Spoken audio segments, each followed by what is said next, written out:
Assalamualaikum warahmatullahi wabarakatuh. Perkenalkan, nama saya Jatmiko. Di sini saya akan membahas tentang perencanaan fasilitas atau facility planning. Apa itu facility planning? Yaitu suatu kegiatan yang dilaksanakan sebelum dan sesudah perusahaan beroperasi, yakni menentukan bagaimana suatu aset tetap perusahaan dipergunakan secara baik untuk menunjang tujuan-tujuan perusahaan. Bagaimana perencanaan fasilitas? Yang pertama, perencanaan fasilitas yaitu perancangan struktur bangunan. Perancangan struktur bangunan yaitu meliputi perancangan bangunan pabrik beserta fasilitas penunjangnya, misalkan jaringan listrik, air, dan juga yang lain-lain. Kemudian yang kedua adalah perancangan tata letak atau fasilitas produksi. Pengaturan letak mesin, peralatan produksi dan fasilitas produksi, dan juga yang lainnya.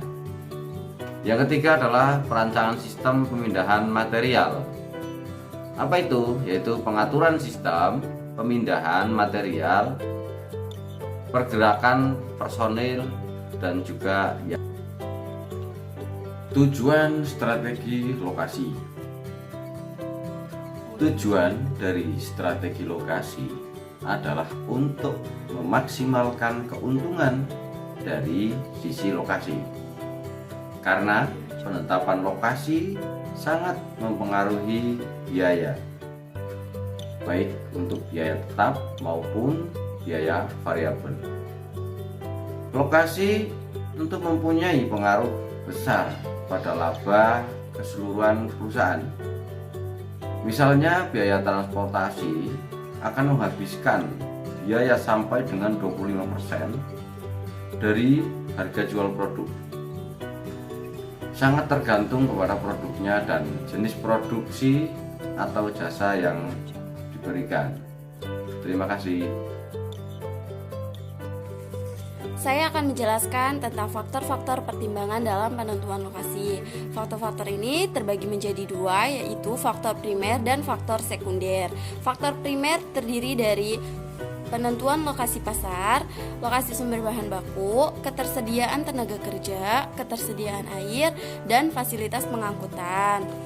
Kalau faktor sekunder terdiri dari fasilitas perumahan, pelayanan kesehatan, peraturan pemerintah, sikap masyarakat, biaya tanah dan bangunan, peraturan lingkungan, tempat parkir, saluran pembuangan, kemungkinan expense, karakteristik tanah, dan pembangunan jalan.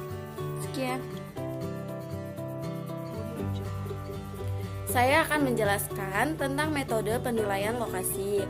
Yang pertama, pemeringkatan faktor, yaitu pendekatan yang berguna untuk mengevaluasi dan membandingkan bobot terhadap faktor yang dipertimbangkan. Selain faktor kuantitatif, juga faktor kualitatif. Prosedur penyusunan pemeringkatan terdiri dari: pertama, tentukan faktor-faktor yang relevan, misalnya lokasi pasar, bahan baku, dan air. Yang kedua, berikan bobot setiap faktor yang menunjukkan tingkat kepentingan. Jumlah bobotnya itu 100% atau 1. Yang ketiga, tentukan skala penilaian terhadap faktor, misalnya 1 sampai 10 atau 1 sampai 100. Yang keempat, berikan nilai pada setiap alternatif lokasi.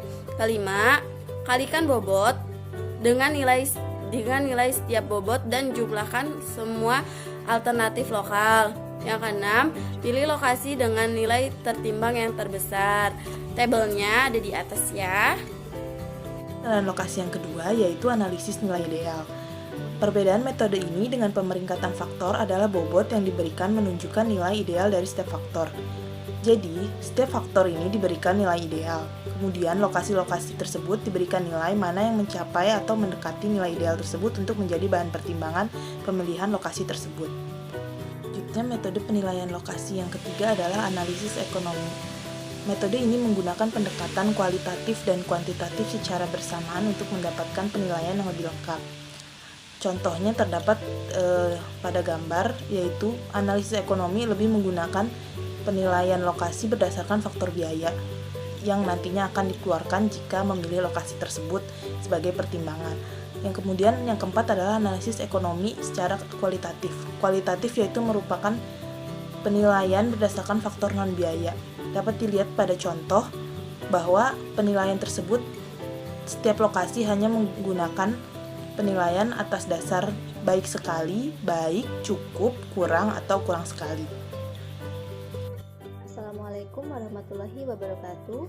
Saya Yuli, salah satu anggota dari kelompok 2. Dalam kesempatan kali ini saya akan melanjutkan mengenai penjelasan metode penilaian lokasi yang sebelumnya sudah dibawakan oleh anggota kelompok kami yang lain. Yang kelima, analisa volume biaya. Analisa volume biaya merupakan analisis untuk membuat perbandingan ekonomi terhadap alternatif lokasi, atau dapat disebut juga sebagai analisa titik impas. Ini dilakukan dengan mengidentifikasi biaya tetap dan biaya variabel serta diplot dalam grafik untuk setiap lokasi, sehingga dapat ditentukan alternatif mana yang memiliki total biaya yang paling rendah. Prosedur untuk melakukan analisis ini adalah sebagai berikut. Pertama, menentukan biaya tetap dan biaya variabel untuk setiap alternatif. Kedua, plot garis total biaya untuk setiap alternatif pada grafik yang sama. Ketiga, pilih alternatif lokasi yang mempunyai total biaya terendah untuk tingkat volume dan produksi yang dihendaki. Keenam, pendekatan pusat gravitasi. Pendekatan ini dimulai dengan membuat suatu peta berskala dari tempat-tempat yang akan dituju dengan memilih suatu titik sembarang sebagai pusat koordinat.